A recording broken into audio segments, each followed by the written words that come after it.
গল্পে গপ্পে প্রভাত।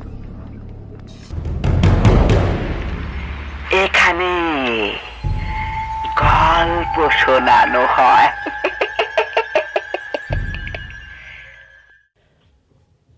গল্প শুরুর আগে একটি বিশেষ অনুরোধ, গল্পে গপ্পে প্রভাত এই চ্যানেলটিকে আপনারা অবশ্যই সাবস্ক্রাইব করুন।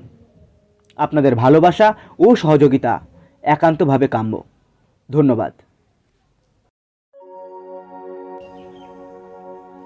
নমস্কার, আমি প্রভাত, আর আপনারা শুনছেন গল্পে গপ্পে প্রভাত। গল্প শুনতে আমাদের সকলেরই ভালো লাগে, সেটি অলৌকিক ভূতের গল্প হোক কিংবা গোয়েন্দা গল্প। তাই গল্পপ্রেমীদের জন্য আবারও একটি নতুন গল্প নিয়ে আমি হাজির হয়েছি। আজকের গল্পটি হলো বিভূতিভূষণ বন্দ্যোপাধ্যায়ের লেখা গল্প অভিশাপ। গল্পটি ভালো লাগলে অবশ্যই লাইক এবং কমেন্ট করে জানাবেন। আর হ্যাঁ, নতুন নতুন গল্প পেতে আমার এই চ্যানেলটিকে সাবস্ক্রাইব করে পাশে থাকুন। শুরু করছি আজকের গল্প অভিশাপ।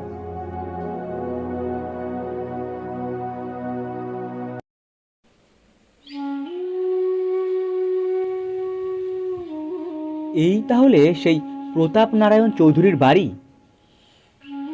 আমি সবিস্ময়ে সেই ভগ্নস্তূপের পানে চাহিয়া দেখলাম,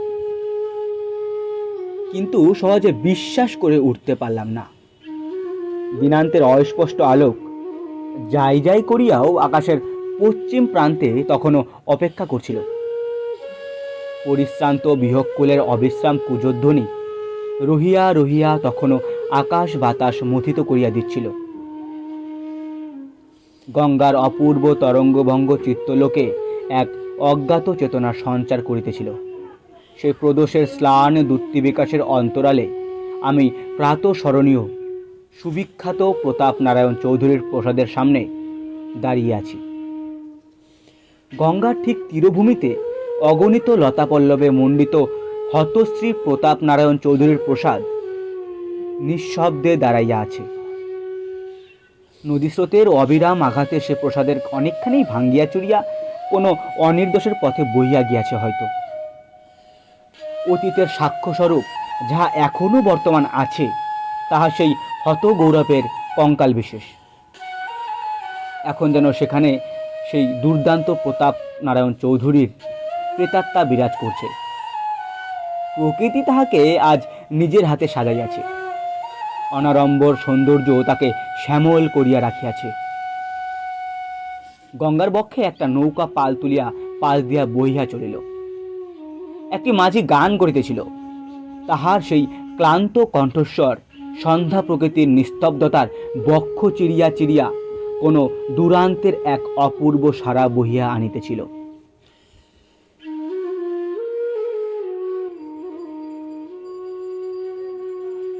পলাশপুরের প্রতাপ নারায়ণ চৌধুরীর নাম শোনেনি এমন লোক খুব কমই আছে। একদা তাহার প্রতাপে সারা পলাশপুর তটস্থ হইয়া থাকিত। কথিত আছে যে সেকালে নাকি বাঘে গরুতে নির্বিবাদে একই ঘাটে জলপান করত। অত বড় ক্ষমতাশালী বর্ধিষ্ণু প্রতিপত্তিশালী জমিদার সেকালে খুব একটা ছিলেন না। ইংরেজ রাজত্বের সূচনা হইতে পলাশপুরের চৌধুরী বংশের উদ্ভব। ইংরেজ বাহাদুরকে সর্বপ্রকার সাহায্য করার পুরস্কার স্বরূপ ধূর্যটি নারায়ণ চৌধুরী এই পলাশপুরের জমিদারি লাভ করেন। ধূর্যটি নারায়ণ চৌধুরী চৌধুরী বংশের আদি পুরুষ। তারই পুত্র বিজয় নারায়ণ চৌধুরী সিপাহী বিদ্রোহের সময় ব্যারাকপুরে বিদ্রোহ দমনে ইংরেজদের যথেষ্ট সহায়তা করেন। তারই প্রচেষ্টায় ক্যাপ্টেন লরেন্স সপরিবারে আত্মরক্ষা করতে সমর্থন হন। ইতিহাসে সেসব কথা নেই বটে, তবে সকলেই সে কথা জানত। 1857 সালের মার্চ মাসের শেষ দিকে যখন দুর্যোগের ঘনঘটা ভারতবর্ষের রাজনৈতিক আকাশের কালো করে দিয়েছিল, বিজয়নারায়ণ সে সময় ব্যারাকপুরে। সেদিনও এমন ছিল। ক্যাপ্টেন লরেন্স বিজয়নারায়ণ চৌধুরীর কর্মকুশলতায় তাহাকে স্বীয় তরবারি উপহার দিয়েছিলেন। বহুকাল সেই তরবারি চৌধুরী বংশের প্রাচীরে অতি সন্তর্পণে অতীত গৌরবের চিহ্নস্বরূপ টাঙ্গানো ছিল। বেলেডাঙ্গার কমল হালদারের সঙ্গে গ্রীষ্মের ছুটিতে তার দেশে গিয়েছিলাম বেড়াইতে। সন্ধ্যাকালে গঙ্গার তীরে ভ্রমণ করিতে করিতে পলাশপুরের চৌধুরী বাড়ির নিকটে আসিয়া পড়িলাম। কমল বলল, এই সেই প্রতাপ নারায়ণ চৌধুরীর বাড়ি। ইতিপূর্বে চৌধুরী বংশের অতীত কাহিনীর অনেক কিছুই আমি শুনেছি। তাহাদের সেই বিরাট প্রসাদের এই দুর্দশা দেখিয়া আমি বাকশূন্য হইয়া গেলাম। এখন মানুষ সেখানে বাস করে না, সেটি এখন হিংস্র পশুর লীলাভূমি হইয়া দাঁড়াইয়াছে। বিজয়নারায়ণ চৌধুরীর পুত্র প্রতাপ নারায়ণ চৌধুরীর সময় চৌধুরী বংশের গৌরব চরমে উঠিয়াছিল। চতুর্দিকে চৌধুরী বংশের প্রতিপত্তি ছড়িয়া পড়িয়াছিল। প্রতাপ নারায়ণের সময়ে যেমন চৌধুরী বংশের গৌরব চরমে উঠিয়াছিল, সেই প্রতাপ নারায়ণের সময়েই তাহার আবার ভাঙ্গন শুরু হয়। অমানসিক দুশ্চরিত্রতা ও প্রচুর মোকদ্দমার ফলে তাহার পতন শুরু হয় মৃত্যুর কয়েক বৎসর পূর্বেই। ঔরঙ্গজেবের রাজত্বকালে মোগল সাম্রাজ্য যেমন চরম সীমায় উঠেছিল, সেই ঔরঙ্গজেবের রাজত্বকালেই আবার তাহার পতন শুরু হয়। বৃদ্ধ সম্রাট বহু দুঃখেই দূর দক্ষিণা পথে প্রাণত্যাগ করেন। ঔরঙ্গজেব ছিলেন চরিত্রবান ও ধার্মিক, কিন্তু প্রতাপ নারায়ণ ছিলেন ঠিক তার বিপরীত। তাহার অভিধানে চরিত্র বলিয়া কোনো শব্দ ছিল না। মদ ও মেয়ে মানুষ ছিল তার জীবনের একমাত্র উপাস্য। আর এছাড়া যেটুকু সময় তিনি পাইতেন তাহাতে মামলা মোকদ্দমার তদবরি করতেন। তাহার ন্যায় নিখুঁতভাবে মোকদ্দমা তদবরি করবে এমন লোক খুব কমই পারিত। অথচ লেখাপড়ার তিনি ধার ধারিতেন না, আইন তো দূরের কথা। কত সতী রমণীর আর্তকন্দনে নিঃশব্দ রাত্রে চৌধুরী বংশের সুদীর্ঘ রংমহল ধ্বনিত হইয়া উঠেছিল, তাহার ইয়াত্তা নাই। তাহাদের সেই ব্যাকুল কণ্ঠধ্বনি ঝিল্লি রবের সহিত তালে তালে শব্দিত হইয়া মরিতেছে। তাহাদের বিকট অট্টহাস্য হয়তো এখনো ভগ্ন প্রাসাদের প্রাচীরে আঘাত খাইয়া খাইয়া ফিরিতেছে।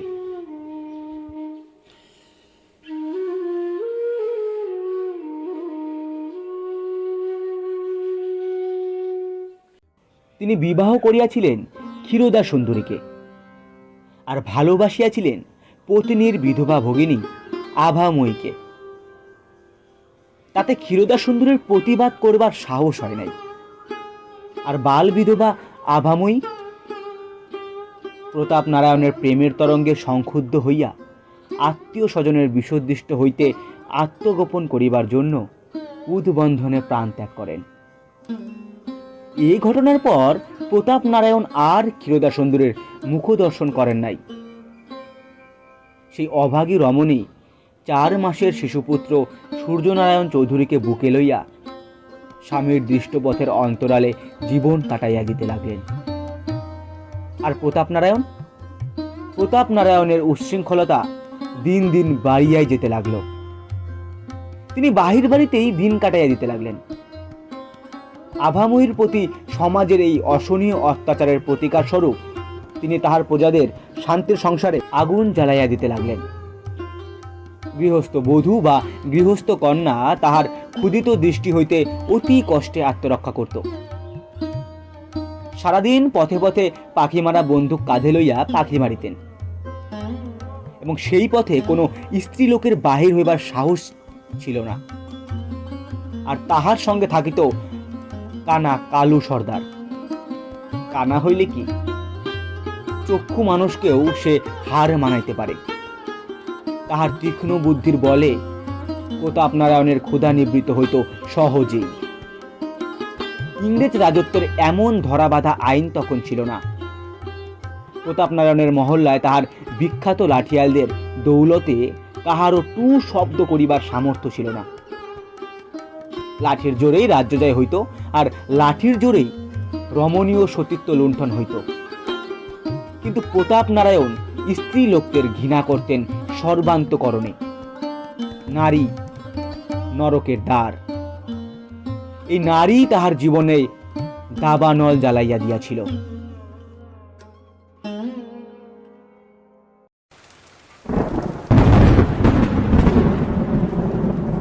সেবার দুরন্ত বর্ষার এক অবিশ্রান্ত ধারাপতনের দিনে কালু কোথা হইতে এক অজ্ঞাতনামা রমণীকে বইয়ে আনল।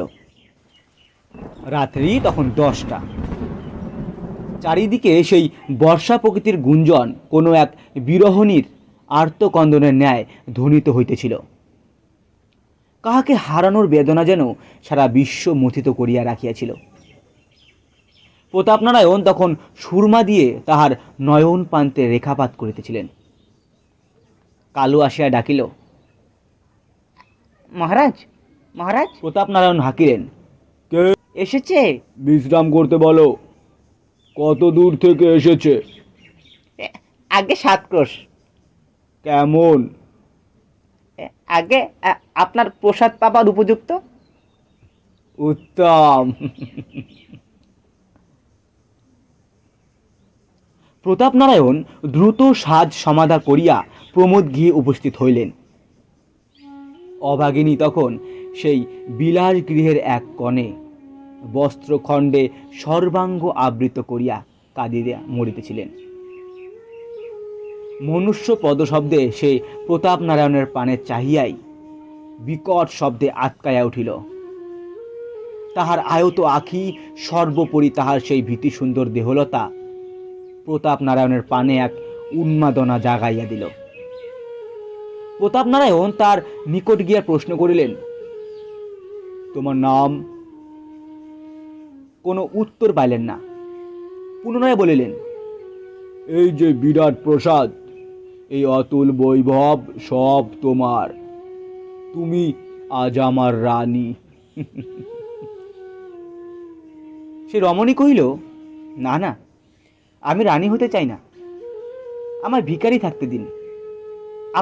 আপনার দুটি পায়ে পড়ি, আপনি আমাকে আমার স্বামী পুত্রের কাছে ফিরে যেতে দিন। কথা শেষে সে প্রতাপনারায়ণের পদপ্রান্তে পড়িল। প্রতাপনারায়ণ উৎকট হাসি হাসিয়া বললেন,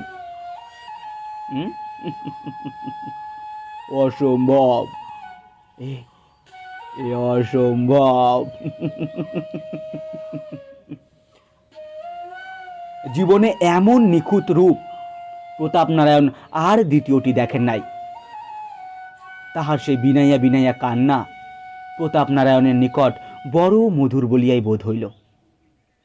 সে রমণী কহিল, আমায় ছেড়ে দিন, আপনার ভালো হবে। প্রতাপনারায়ণ হাহা করি হাসিতে লাগলেন,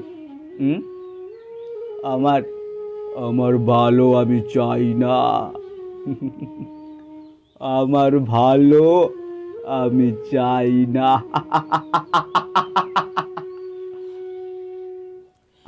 আপনি ধ্বংস হয়ে যাবেন, আপনার সর্বনাশ হবে, আমার অভিশাপে এ বাড়িঘর জ্বলে পুড়ে ছাই হয়ে যাবে। প্রতাপনারায়ণ শিউরিয়ে উঠলেন। সে পুনরায় বলিতে লাগল, যদি আমি যথার্থ সত্যি হয়ে থাকি, তবে আপনার অভিশাপ বা আমার অভিশাপ আপনি সহ্য করতে পারবেন না, আপনি নির্বংশ হবেন। অবলা রমণীর যে এমন করিয়া মানুষকে অভিশাপ দিবার ক্ষমতা আছে, ইহা ছিল প্রতাপনারায়ণের বিশ্বাসের অতীত। কিন্তু তিনি পরিণামদর্শী ছিলেন না আদৌ। তিনি ওই অবলার সাবধানবাণী শুনলেন না, আর এই আহার হইল তার জীবনের শেষ আহার।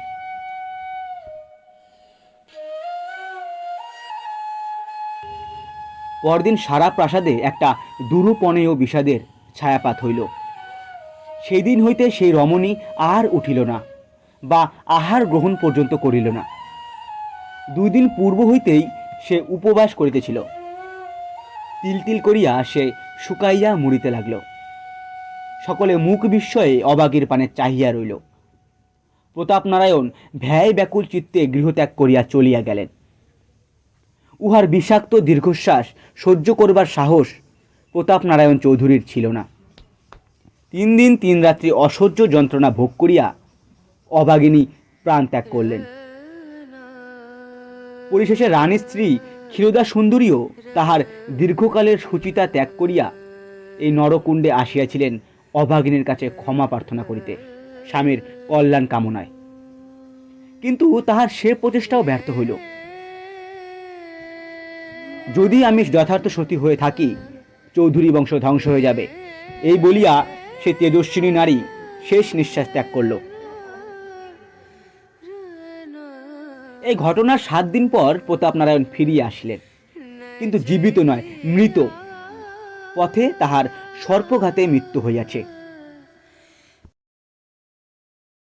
সূর্যনারায়ণও পিতাকে অনুসরণ করিয়া চলিতে লাগলেন।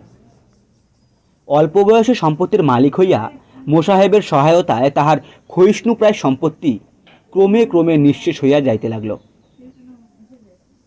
পিতার ন্যায় তিনিও ছিলেন অপরিণামদর্শী। ভবিষ্যতের কথা ভাবিবার অবকাশ তাহার ছিল না।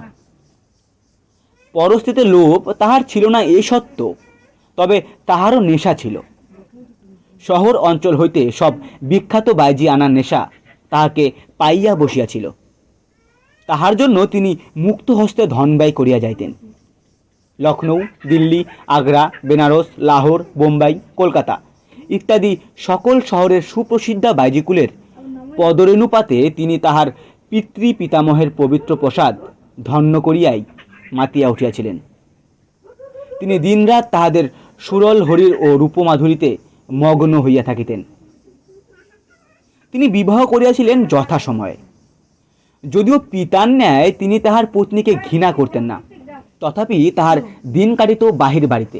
গভীর রাত্রে অতিরিক্ত তাগাদার ফলে মাঝে মাঝে টলিতে টলিতে অন্দর বাড়িতে উঠিয়া যাইতেন নিতান্ত অনিচ্ছায়। অধিকাংশ রাত্রি তাহার এই বাহার বাড়িতেই কাটিত। তাহা ছাড়া দেশ ভ্রমণ তাহার জীবনের একটি বিশেষ অঙ্গ ছিল। একটির পর একটি করিয়া তিনি দেশ দেখিয়া বেড়াইতেন। কত তীর্থক্ষেত্রে গিয়েছেন, অথচ দেবতা দর্শন করেন নাই। দেব মন্দিরের নিকট হইতে ফিরিয়া আসিয়াছেন, বলিতেন, জীবনে তো অনেক পাপ করেছি, মিথ্যে পবিত্র দেব মন্দির আর কলু ঘোষিত করি কেন? আকস্মাৎ একদিন সূর্যনারায়ণও কাহাকেও কিছু না বলিয়া না কহিয়া অতি অসময়ে বিসূচিকা রোগে দেহত্যাগ করলেন। মৃত্যুকালে তিনি তাহার নাবালক পুত্র শঙ্কর নারায়ণ চৌধুরীকে দেনার দায়ে আকণ্ঠ ডুবাইয়া যাইতে কুণ্ঠিত হয় নাই। শঙ্কর নারায়ণ যখন সাবালক হইলেন, তখন তিনি তাহার সম্পত্তির মধ্যে তাহাদের প্রাচীন বসতবাড়িটি ছাড়া আর কিছুই দেখিতে পাইলেন না। চারিদিকের আয়ের পথ বন্ধ। বনেদি বংশের ধ্বংসাবশেষ লইয়া চৌধুরী পরিবার বিভীষিকার ন্যায় দাঁড়াইয়া রইল। গহনা বিক্রি করিয়া শঙ্কর নারায়ণ মানুষ হইয়া উঠিলেন। তিনি কিন্তু মানুষ হইলেন তাহার পিতা বা পিতামহের বিপরীত প্রকৃত লইয়া। ইংরেজি শিক্ষার তিনি ধার ধারিলেন না, তবে অবিচলিত চিত্তে সংস্কৃত অধ্যয়ন করিয়া যাইতে লাগলেন। তাহার মধ্যে কেমন যেন ধর্মভাব জাগিয়া উঠিল। তিনি অল্প বয়স হইতেই ধার্মিক হইয়া উঠিয়া পড়িলেন। সামাজিক আচার অনুষ্ঠান তাহার প্রগাঢ় শ্রদ্ধা। গৃহদেবতা লক্ষ্মী জনার্দনের পূজায় ক্রমে ক্রমে তিনি আত্মনিয়োগ করলেন। তিনি ছিলেন অত্যন্ত গম্ভীর প্রকৃতির মানুষ। কাহারও সঙ্গে বড় একটা কথা বলিতেন না।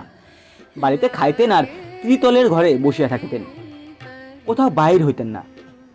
রুদ্রাক্ষের মালা গলায় গেরুয়া বসনের সর্বাঙ্গ মণ্ডিত করিয়া তিনি সন্ন্যাস জীবনযাপন করতে লাগলেন। অবসর সময়ে তিনি তাহার প্রিয় বেহালাখানায় বসিয়া ছড়ি ঘষিতেন। রাত্রির নিঃশব্দতার বক্ষ চিরিয়া সে রাগিনী কোনো বন্দিনী বিরোহিণীর আর্তকন্দনের ন্যায় শোনাইত। ক্ষয়িষ্ণু চৌধুরী বাড়ির গৃহলক্ষ্মী যেন ওই ভাষায় গুমরাইয়া গুমরিয়া কাঁদিয়া মরিত। শঙ্কর নারায়ণও তাহাদের বংশের ধারা বজায় রাখিয়া অল্প বয়সে বিবাহ করিয়াছিলেন। খুব অল্প বয়সেই তাহার পুত্র হইয়াছিল। তাহার পিতৃপুরুষদিগের ন্যায় তিনি তাহার পত্নী কল্যাণীকে ঘৃণা করেন নাই সত্য, তবে তাহাকে যে ভালোবাসিতেন এ কথা হলফ করিয়া বলা যায় না। তিনি পত্নীর প্রতি তাহার কর্তব্য সম্পাদন করিতেন মাত্র। সারাদিন প্রায় তাহার গৃহদেবতার ধ্যান ধারণায় কাটিত। যাহা জুটিত সেই সামান্য দুটি সাকান্ন মুখে দিয়া তিনি আবার তাহার সেই ত্রিতলের গৃহে যাইতেন। বাড়ি হইতে বাইর হইতেন না আদৌ। দিন দিন চৌধুরী বংশ যে নিশ্চিহ্ন হইবার পথে আগাইয়া যাইতেছে, তাহা দেখিয়া তিনিও ধীরে ধীরে শুকাইয়া যাইতে লাগিলেন। আর ততই তাহার গৃহদেবতার পূজার মাত্রা আরও বাড়িয়া যেতে লাগলেন। তিনি কেমন পাগলের মতো হইয়া গেলেন। তার জীবনের একমাত্র কামনা হতো বৃত্ত চাই, অর্থ চাই, ঐশ্বর্য চাই। তিনি কেবল প্রার্থনা করিতেন দেবতা আর যেন চৌধুরী বংশের নষ্ট সম্পদ ফিরাইয়া দেন। এহেনকালে একদা চৈত্রের এক আমাবস্যা রজনীতে শঙ্কর নারায়ণ স্বপ্ন দেখিলেন যেন তাহাদের গৃহলক্ষ্মী চৌধুরী বংশ ত্যাগ করিয়া যাইতেছেন। তাহার পূর্ব জ্যোতিতে বিশ্বভবন আলোকিত, একটা সুনিগ্ধ সুবাসে দিগন্ত ভরিয়া গিয়াছে। শঙ্কর নারায়ণ তড়িৎ পদে উঠিয়া গিয়া দেবীর পথ রোধ করিয়া দাঁড়াইলেন। দেবী তাহার বিষণ্ণ মুখে বলিলেন, বাছা, পথ ছাড়, আমার যেতে দে।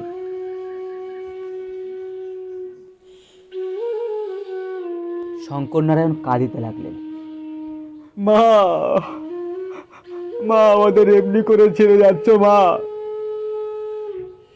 দেবী নিষ্ঠুর হাসি হাসিলেন। নিত্য না খেয়ে তোমার পুজোর আয়োজন করেছি মা, তবু তোমার ক্ষুধা দূর হয়নি। না, আমার রক্ত চাই। কার রক্ত মা, কার রক্ত? তোর ছেলের। এই বলিয়া দেবী অন্তর্হিতা হইলেন। অমনি শঙ্কর নারায়ণের ঘুম ভাঙ্গিয়া গেল। ঘামে তাহার সর্বাঙ্গ ভিজিয়া গিয়াছিল। তিনি উঠিয়া রোদন করিতে লাগিলেন। তখনও তাহার সেই গৃহে দেবীর পদ্মগন্ধ বিচ্ছুরিত হইতেছিল। শঙ্কর নারায়ণ বিচলিত হইলেন না।